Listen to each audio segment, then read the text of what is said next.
অন্যদিকে রথযাত্রা ঘিরে একেবারে তুঙ্গে বঙ্গ রাজনীতি। একদিকে ওই দিনে দীঘাতে রথযাত্রার শুভ সূচনা করবেন, অর্থাৎ রথের দিন দীঘাতে রথযাত্রার শুভ সূচনা করবেন মুখ্যমন্ত্রী মমতা বন্দ্যোপাধ্যায়। মন্দিরে প্রসাদ পৌঁছে যাচ্ছে বাড়ি বাড়ি, আর যা ঘিরে ইতিমধ্যেই কটাক্ষ করছে বিরোধীরা। আর অন্যদিকে রথযাত্রাকে জনসংযোগের নিবিড় রাস্তা হিসাবে দেখছে পদ্মসেবের। কলকাতা সহ জেলার বিভিন্ন জায়গায় রথযাত্রায় অংশ নেবেন রাজ্য বিজেপির শীর্ষ নেতৃত্ব। রামনবমীকে নিয়ে এর আগেও বারবার উত্তপ্ত হয়েছে, তপ্ত হয়েছে বাংলার রাজনীতি।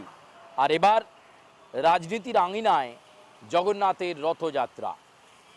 একদিকে দীঘায় জগন্নাথের রথযাত্রার শুভ সূচনা করবেন মুখ্যমন্ত্রী মমতা বন্দ্যোপাধ্যায়, আর ঠিক তখনই এই রথযাত্রাকেই জনসংযোগের নিবিড় রাস্তা হিসেবে দেখছে ভারতীয় জনতা পার্টি।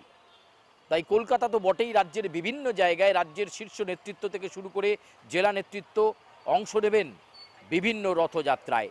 বাগবাজার, কাশীপুর, মহাজ্যোতি সদন, এছাড়াও এন্টালি। কলকাতার এই বড় যে 4টি রথযাত্রা, সেই বড় 4টি রথযাত্রাতে রাজ্যের শীর্ষ নেতৃত্ব অংশ নেবেন। পশ্চিমবঙ্গের বিধানসভার বিরোধী দলনেতা শুভেন্দু অধিকারী অংশ নিতে পারেন মহাজ্যোতি সদনের রথযাত্রায়। এছাড়াও বিজেপির রাজ্য সভাপতি সুকান্ত মজুমদারও অংশ নেবেন রথযাত্রাতে। রথের দিন সুকান্তবাবু, শুভেন্দুবাবু বিভিন্ন জায়গায় থাকবেন, তাদেরও শিডিউল রয়েছে। তারা নিশ্চয়ই আসবেন বিভিন্ন জায়গায়, তাদের আসার কথা রয়েছে বিভিন্ন জায়গায়। এবং স্বাভাবিক অর্থে যে রাজ্যের শীর্ষ নেতৃত্ব যারা রয়েছেন সবাই রথযাত্রাতে, শুধু এবার নয়, তারা প্রত্যেক বছরই থাকেন। কারুর হয়তো এবার মনে পড়েছে জগন্নাথ দেবকে।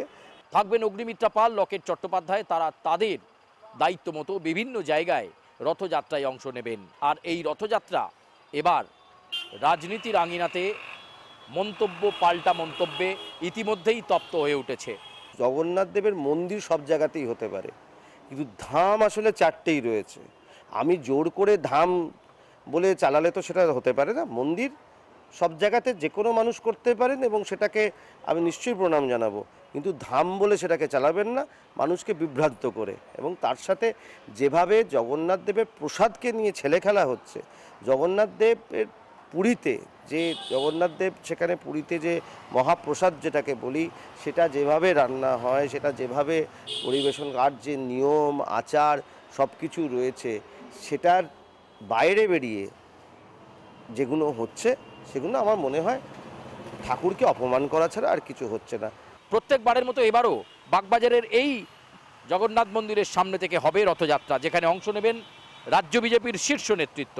এছাড়াও কাশীপুর, মহাজ্যোতি সদন, এন্টালিতেও রাজ্য নেতৃত্ব অংশ নেবেন। জেলা জুড়ে 100রও বেশি রথযাত্রায় অংশ নেবেন রাজ্য এবং জেলার নেতৃত্ব। লক্ষ্য একটাই, 2024-এর বিধানসভা নির্বাচনকে সামনে রেখে নিবিড় জনসংযোগ গড়ে তোলা। আর তাই অরাজনৈতিকভাবে বিভিন্ন ধর্মীয় সংগঠনের আমন্ত্রণে রথযাত্রায় ঝাঁপিয়ে পড়ার জন্য রাজ্য বিজেপির নেতারা ইতিমধ্যেই প্রস্তুতি নিতে শুরু করেছেন। কেন্দ্রীয় নেতৃত্ব বলে দিয়েছে যে এই রথযাত্রাই হবে এক গুরুত্বপূর্ণ হাতিয়ার।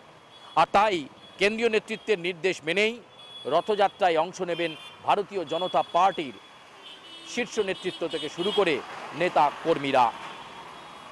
আর ঠিক তখনই মুখ্যমন্ত্রী মমতা বন্দ্যোপাধ্যায় যখন দীঘায় রথযাত্রায় অংশ নেবেন, তখন কলকাতা ইস্কনে রথযাত্রার সূচনা করবেন সুব্রত বক্সী।